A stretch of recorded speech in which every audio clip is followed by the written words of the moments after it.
තෙරුවන් සරණයි සදාබර පින්වත්නි ඔබ හැම කෙනෙකුටම අදත් අපි අපේ 5 වෙනි දිනයටයි මේ සූදානම් වෙන්නේ 5 වෙනි දවසේදීත් අපි බලාපොරොත්තු වෙන්නේ ආනාපාන සති සූත්‍රයට අනුව එහි තියෙන පළවෙනි පියවර තවදුරටත් දියුණු කරන්නටයි.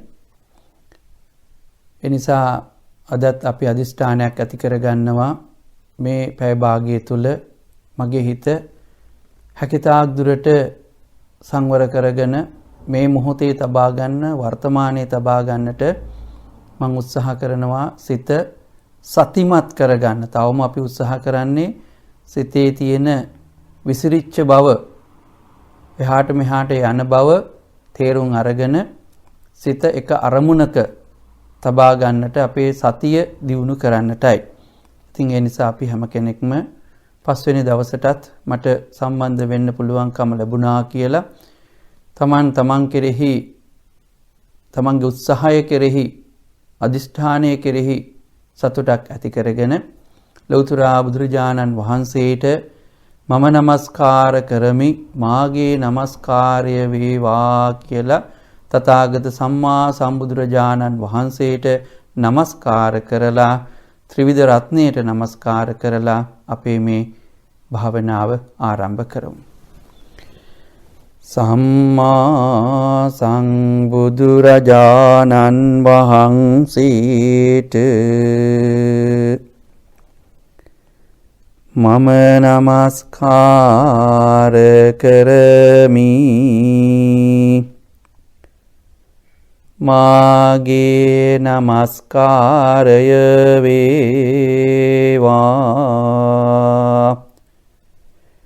නව ලෝකෝත්‍ර ශ්‍රී සද්ධර්ම රත්නයට මම නමස්කාර කරමි මාගේ නමස්කාරය වේවා අෂ්ටාර්ය පුද්ගල මහා සංඝ රත්නයට මම නමස්කාර කරමි මාගේ නමස්කාරය වේවා මාගේ මේ භාවනාව නිවන් පිණිසම වේවා නිවන් පිණිසම වේවා නිවන් පිණිසම වේවා සිත සමාධිගත වේවා සමාධිගත වේවා සමාධිගත වේවා. දැන් තමන් පහසු ඉරියව්වෙන් අසුන්ගෙන හෝ පර්යංකයෙන් සූදානම් වෙලා තමන්ගේ දෑත් දන හිස මත හෝ උකුල මත එසේත් නොමැතිනම් වම් අත්ල මත දකුණු අත්ල තබාගෙන තමන්ගේ උරහිස් දෙක බොහොම සැහැල්ලුවෙන් පිටකොන්දත් සැහැල්ලුවෙන් හිසත් සැහැල්ලුවෙන් තියාගෙන හිමීට ඇස් පියන්න. ඇස් පියා ගන්නකොට හොඳට මතක තියාගන්න හුඟක් තද කරන්නේ නැතුව තියාගන්න. ඒ වගේම ඔහොම සරල සාමාන්‍ය විදිහට තාම මෘදුව ඔබේ දැස් පියාගන්න.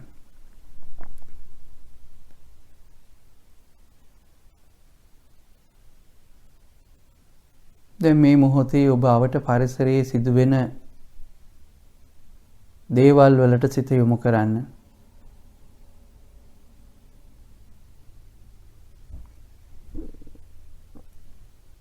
මොනවද ඇහෙන හඬවල් එළියෙන් ඇහෙන හඬවල්, තමන් සමීපයේ ඇහෙන හඬවල්,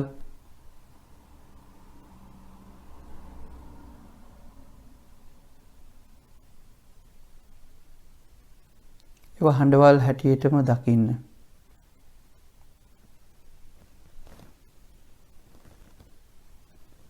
මේ මොහොතේ මගේ සිතේ ඇතිවන සිතුවිලි මොනවද? සමහර සිතුවිලි අතීතයට සම්බන්ධ දේවල්, සමහර ඒවා අනාගතයට සම්බන්ධ දේවල්. වර්තමාන ඉඳගෙන ඔබ දකිනවා මේ සිතුවිල්ලක් එනකොට ඒ සිතුවිල්ල අතීතයට අදාළ එකක්ය. දැන් මේ ආපු එක අනාගතය ගැන සිතුවිල්ලක්.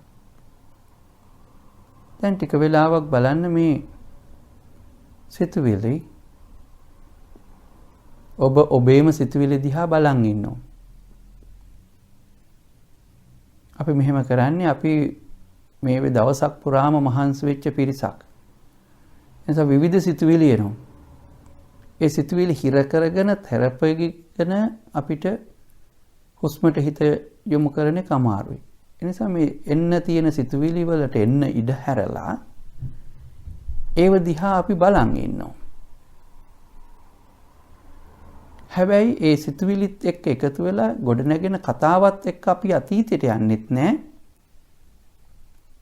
ඒ එන සිතුවිලිත් එක්ක එකතු වෙන කතාවත් එක්ක අපි අනාගතයට යන්නෙත් නැහැ. තවදුරටත් ඒක සැලසුම් කරලා ප්ලෑන් කරමින් ඒක තුල ජීවත් වෙන්නේ නැහැ. හැබැයි හඳුන ගන්නවා මේවා අතීතයට අදාළ සිතුවිලිය, මේවා අනාගතයට අදාළ සිතුවිලිය. ඔබ තමයි දැන් වර්තමානයේ ඉන්නේ.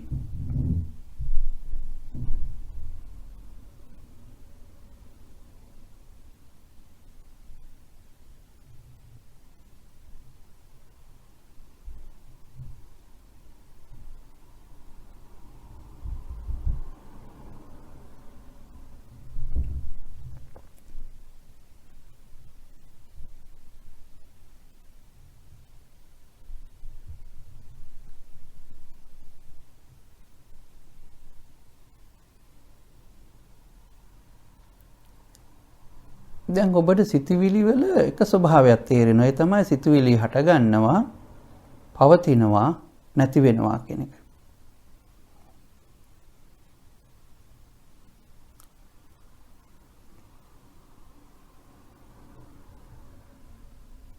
අපි මේ අභ්‍යාසය ප්‍රගුණ කරොත් එදිනදා ජීවිතයේදී හුඟක් අපේ මේ සිතුවිලි නිසා හටගන්න හැඟීම් තියෙනවා. ඒව තේරුම් ගන්න, පාලනය කරගන්න අපිට පුළුවන් වෙනවා සිතුවිලි හැටියට දකින්න පුරුදු කරගත්තොත්.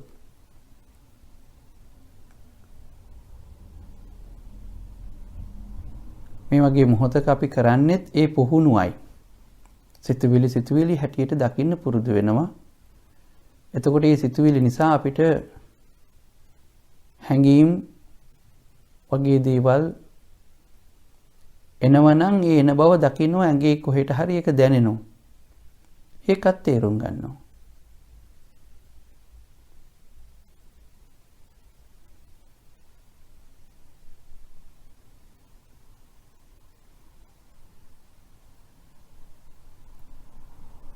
සිතුවිල්ලක් ආවහම ඒක ඇති වෙන හැටිත්, පවතින හැටිත්, නැති වෙන හැටිත් අපි නුවණින් දකින්න පුරුදු කරනවා. එතකොට මේ සිතුවිලි වලට අපි ක්ෂණිකව ප්‍රතිචාර දක්වන්නේ නැහැ.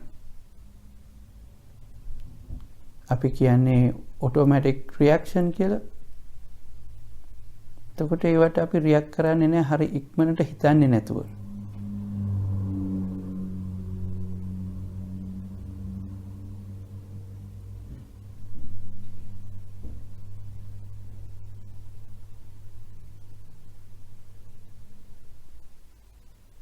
මේවා සිතුවිලි, ඔක්කොම සිතුවිලි. දවස පුරාම ගොඩ නැගිච්ච දේවල්, සතිය පුරා ගොඩ නැගිච්ච දේවල්, ඉදිරියට කරන්න යන දේවල්. දැන් අපි වර්තමානයේ ඉඳගෙන කරේ ඒ සිතුවිලි දිහා බලන් හිටපු එකයි. එච්චරටම අපේ සිත කාර්ය බහුලයි. ඔබ හොඳට මේ සිතුවිලි දිහා බලන් හිටියොත් ඔබට තේරෙවි දැන් එනවා සිතුවිලි එනවා අඩුයි කියලා. ඒ මට්ටමට යනකම්ම සිතුවිලි දිහා බලන් ඉන්න.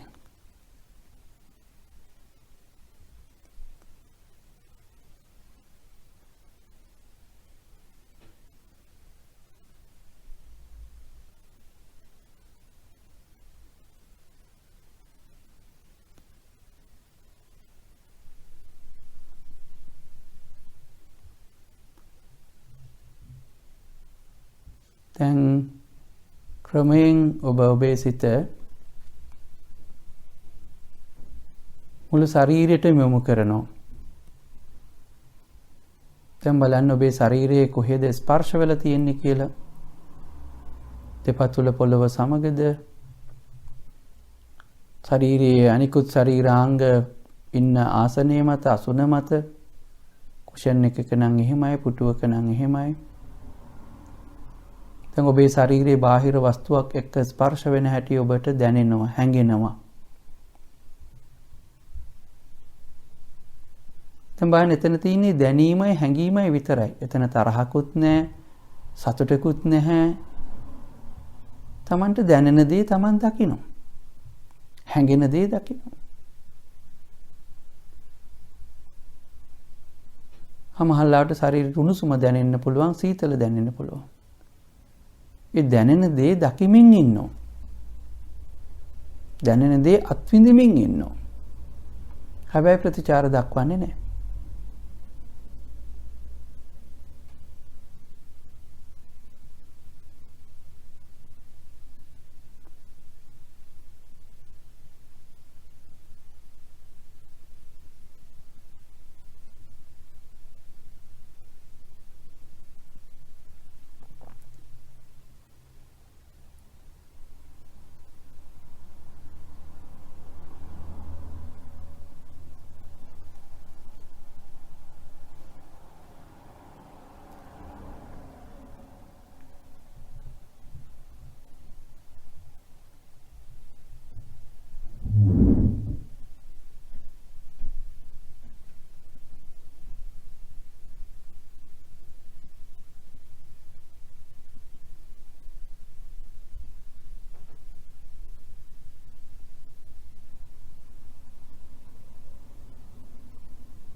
දැන් ඔබ ඒ ශරීරයේ පුරාම විහිදිලා ගිය සිත හුස්මට යොමු කරනවා.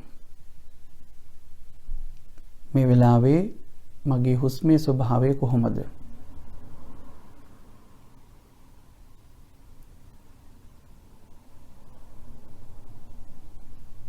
සිහියෙන් හුස්ම ගන්නවා, සිහියෙන් හුස්ම පිට කරනවා.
දැන් ඔබ මෙහෙම හුස්ම ගන්නකොට පිට කරනකොට හුස්ම රැල්ලේ ස්වභාවය ටික ටික වැටහෙන්න පටන් ගන්නවා. ඔබේ සතිය දියුණු වෙන්න තමයි ඒ ස්වභාවය ඔබට දැනෙන්නේ. තවම හිත විසිරෙනවා නම් විසිරෙන හැම වෙලාවකම හිත ගියේ කොතෙන්ද කියලා දැකලා බලලා ආපහු හුස්මටම හිත ගන්න ඕනේ. දැන් අපි මේ ශරීරෙට මේ මනසට අපිට විවේකයක් ඕනේ. අපේ කයට විවේකයක් ඕනේ, මනසට විවේකයක් ඕනේ. ඒ විවේකය තමයි අපි මේ ගන්නෙ. ඒ තුලින් අපේ කය නිරෝගී වෙනවා වගේම මනසත් නිරෝගී වෙනවා. ඒ උත්සාහය ඔබ ගත්තා. එනිසා තවදුරටත් ඔබ අධිෂ්ඨානයක් ඇති කර ගන්නවා. මම මේ කයින් නිරෝගී කෙනෙක් වෙම්වා. මගේ මේ මනස නිරෝගී වේවා. මම කයිනුත් මනසිනුත් නිදුක් නිරෝගී කෙනෙක්ම වෙම්වා. මගේ හිතේ දුක් දුම්නස් දුර වෙලා පාළුව, සාංකාව, කාන්සිය, දුක, තරහව, කනගාටුව, කලකිරීම, එපා වීම මේ වගේ සිතුවිලි වලින් මගේ හිත නිදහස් වෙලා ඒ වෙනුවට මේ සිතුවිලි ඇති වේවා. මට මේ හිතට දුකක් ගෙන දෙන සිතුවිලි වලින් ඈත් වෙන්න මේ භාවනාව ශක්තිමත් වේවා. මගේ හිතේ තියෙන එපා වීම, කලකිරීම නැතිවීම සඳහා ඒ සිතුවිලි ප්‍රපංච ධර්මයන් හිතින් යන්නට මේ භාවනාවට ශක්තියක් වේවා. ඒ තුලින් මම මනසින් නිරෝගී කෙනෙක්ව වෙම්වා. පිරිසිදු, සුපිරිසිදු මනසකින් යුතු කෙනෙක් වෙම්වා. ඒ මනස පිරිසිදු නිසා මගේ ශරීරයත් ලෙඩ අඩුවෙන් නිරෝගීව තබා ගන්න මට ශක්තිය ලැබේවා. මගේ ප්‍රතිශක්තිකරණය තවත් ශක්තිමත් වෙනවා. මගේ මනස හුඟක්ම නිරවුල් නිසා. මා තුළ හොඳ ප්‍රතිශක්තිකරණයක් තියෙන නිසා මට ලෙඩ රෝග වලින් ආරක්ෂාව තියෙනවා. ඒ නිසා මම කයිනොත් මනසෙනොත් නිදුක් නිරෝගී අයකුම් වෙම්වා. මම සුවපත් වෙම්වා. මම සුවපත් වෙම්වා. මම කයිනොත් මනසෙනොත් සුවපත් වූ අයකුම වෙම්වා. මගේ පවුලේ හැම කෙනෙක්මත් එසේම වෙත්වා. මගේ යාළු හිත මිත්‍රාදීහුද එසේම වෙත්වා. හැම කෙනෙක්ම කයින් මනසින් සුවපත් වූවෝම වෙත්වා. අද අපේ 5 වෙනි දවස. අපිට අවුරුදු 5ේදී උදව් උපකාර කරපු මගේ 5 වෙනි අවුරුද්දේදී මට උදව් උපකාර කරපු සමහරට ඔබ පෙර පාසල් යන්නේ නැති 5 වෙනි අවුරුද්දේදී සමහර උදවිය පාසලට ඇතුළත් වෙන්නේ නැති 5 වෙනි අවුරුද්දේදී සමහර සහභාගී වෙන අයගේ වයස අනුව කාලයක් අවුරුදු 5ේදී ළමයි පෙර පාසල් ගියා. දැන් 3මාරදී 4දී යනවා. සමහරු අවුරුදු 5ේදී තමයි ඉස්කෝලේට ගියේ. තව කොටසක් අවුරුදු 6දී තමයි ඉස්කෝලේට ගියේ. කොහොම වුණත් ඒ Tamanට සිප් 4 හදා දුන්න ලෝකයේ දකින්න උදව් කරපු ශක්තියක් වෙච්ච දයාබර දෙමව්පියන් ඇතුළු කොට ඇති. ඒ හැමෝටම මගේ මේ භාවනාමය ශක්තිය ආශිර්වාදයක්ම වේවා. දස අකුසලෙන් මිදලා දස කුසලෙහි නිරත වෙච්ච පංච නීවරණ ධර්මයන් යටපත් කරන්න ගත්ත උත්සාහය තුලින් ජනිත වූ කුසල ශක්තිය ඔවුන්ගේ හැම කෙනෙකුටම නිදුක් නිරෝගී භාවය සඳහාම හේතු වේවා. ඒ හැම කෙනෙක්ම නිදුක් වෙත්වා, නිරෝගී වෙත්වා. මිය ගොස් ඇති අය නිවන් දකිත්වා. මාව ආරක්ෂා කරපු සියලු දෙවිවරු උතුම් වූ නිවන් සුවේම සැනසෙත්වා. අදෘශ්‍යමාන බලවේග මාව ආරක්ෂා කරා නම් ඒ හැම කෙනෙක්මත් නිවන් දකිත්වා. ශක්තිමත් වෙත්වා.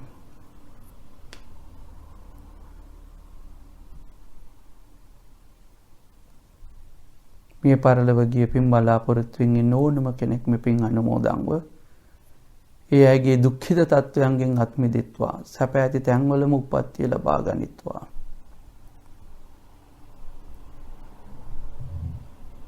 මාගේ මේ භාවනාව උතුම් වූ චතුරාර්ය සත්‍ය අවබෝධය සඳහාම මට මාර්ගය කියාපාන අභ්‍යාසයක්ම වේවා. මම නිවන් දකිම්වා. සියලු සත්වයෝම නිවන් දකිත්වා.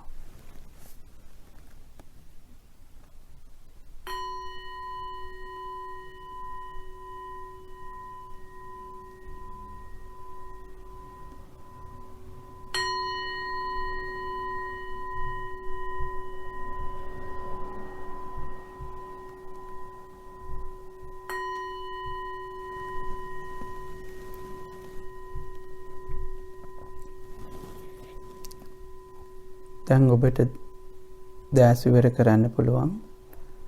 බුදුරජාණන් වහන්සේ දෙස බලාගෙන මේ සත්‍යක්‍රියාව කරන්න.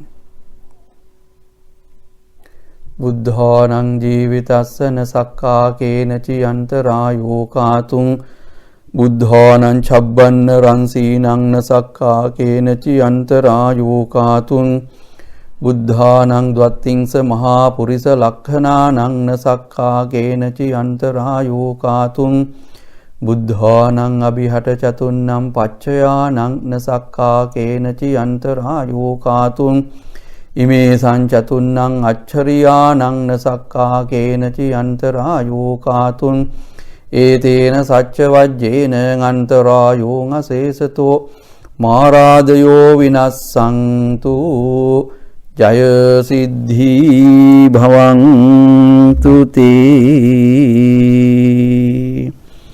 ආකාසට්ඨා ච බුම්මට්ඨා දේවා නාග මහිද්దికා පුඤ්ඤන්තං අනුමෝදිत्वा චිරං රක්ඛන්තු ලෝක සාසනං චිරං රක්ඛන්තු දේශනම් චිරං රක්ඛන්තු මං පරන්ති. ඉදං මේ ඥාතීනං හෝතු සුඛිතා හොන්තු ඥාතයෝ. ඉදං මේ ඥාතීනං හෝතු සුඛිතා හොන්තු ඥාතයෝ. ඉදං මේ ඥාතීනං හෝතු සුඛිතා හොන්තු ඥාතයෝ. සාධු සාධු සාධු.